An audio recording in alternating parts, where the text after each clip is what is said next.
Hi, this is Brenda Green and welcome back to Living in the Go. So I was just looking at a video and I thought this is so cool because a little bit of historical and actually realistic is something that maybe we need to go back to. So it was entitled Black Debt in the 60s, or the lack of.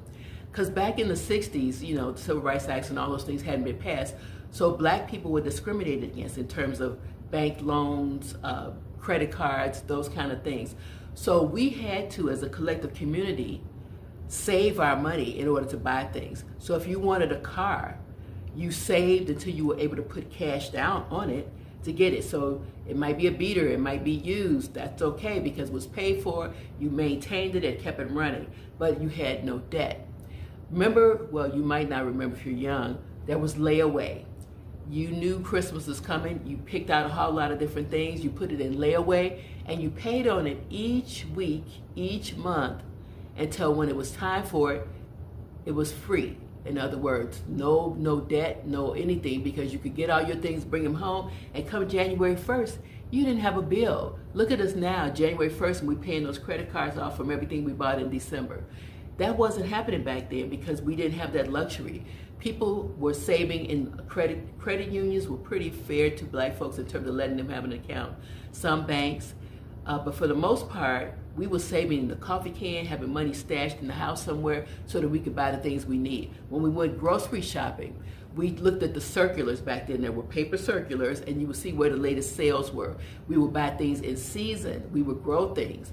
But back then, we was very frugal with our money. We were saving our money for buying the things that were important to us.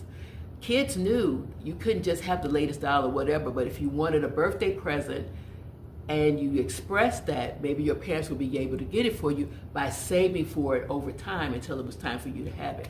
And you understood, and then you didn't whine and complain and hope for more. Plus, you get a whooping if you did. You know what I'm saying? But back then, we had to be more responsible, more economic. And there was the whole gossip thing. Everybody on the block knew if you were living above your means and the bill collectors were coming around for you, everybody knew. Back in the day, if you had a bill and you weren't paying it, a bill collector could call your neighbors to leave a message. They wouldn't say that you had a bill, but they could call your neighbors and say, can you leave a message for this person to call us? People knew back then that meant that you were not paying your bills, and you didn't want to be the height of gossip in the neighborhood, so you tried to be more frugal with your money and how you spent. So that's what was happening in the 60s, and part of that was because the level of racism in terms of the lending organizations and the banks would not allow us to have that, and so we had to be more responsible with our money. Maybe we should go back to that. I'm just